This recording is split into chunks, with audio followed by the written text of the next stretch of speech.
Hello, तर आज मी बनवणार आहे इन्स्टंट तयार होणारा पोहे चिवडा। खूप सोपी व झटपट होणारी रेसिपी आहे, तर शेवटपर्यंत नक्कीच बघा। तर आता मी रेसिपीला सुरुवात करते।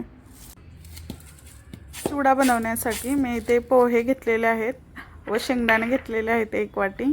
त्यानंतर मी इथे खोबऱ्याचे काप घेतलेले आहेत 1 वाटी कट करून। इथे मी डाळव घेतलेलं आहे, डाळव तुम्ही तुमच्या आवडीनुसार घेऊ शकता। त्यानंतर मसाल्यामध्ये मी इथे लसूण घेतलेला आहे कुटून, त्यानंतर मीठ, हळद, बेडगी मिरची पावडर व मिरच्या घेतलेल्या आहेत कट करून, त्यानंतर कढीपत्ता। तर इथे मी साइडला कढईमध्ये तेल गरम करत ठेवलेलं, तेल आपलं छान गरम झालेलं आहे। आता यामध्ये मी शेंगदाणे तळून घेते। शेंगदाणे छान खरपूस होईपर्यंत तळून घ्यायचं। आता शेंगदाणे काढून घेऊ, त्यानंतर यामध्येच मी खोबरं तळून घेते। खोबरं पण छान असं लालसर कलर येईपर्यंत खोबऱ्याला छान तळून घ्यायचं, तर या पद्धतीने। व त्यानंतर आता मी यामध्ये डाळवं तळून घेते। डाळवं खूप लवकर तळलं जातं, त्यामुळे थोडंसं लालसर झाले ना डाळवे लगेच काढून घ्यायचं, नाहीतर करपू शकतात।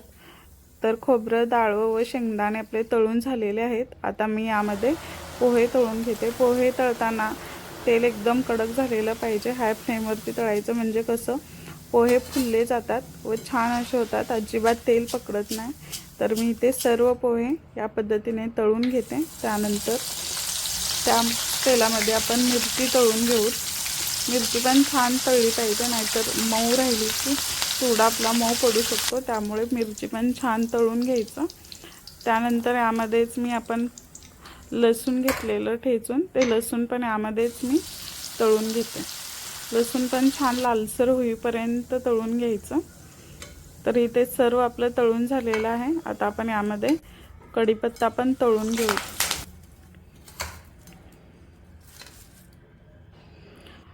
तर आपण तळून घेतलेल्या पोह्यामध्ये आपण आता यामध्ये आधी हळद टाकून घेऊ। हळद टाकायचं लागेल तेवढं, व त्यानंतर बेडगी मिरचीचा तिखट कलर छान येतो याच्याने, त्यासाठी। व त्यानंतर चवीनुसार मीठ। तुम्हाला आवडत असेल तर तुम्ही साखर पण टाकू शकता, पण थोडंसं गोड टेस्ट येतं त्यामुळे मी टाकले नाही। तर छान आपण मिक्स करून घ्यायचं। तेल टाकायची अजिबात गरज नाही, कारण पोह्यांना ऑलरेडी तेल असतं। तर व्यवस्थित आपण हे मिक्स करून घ्यायचं।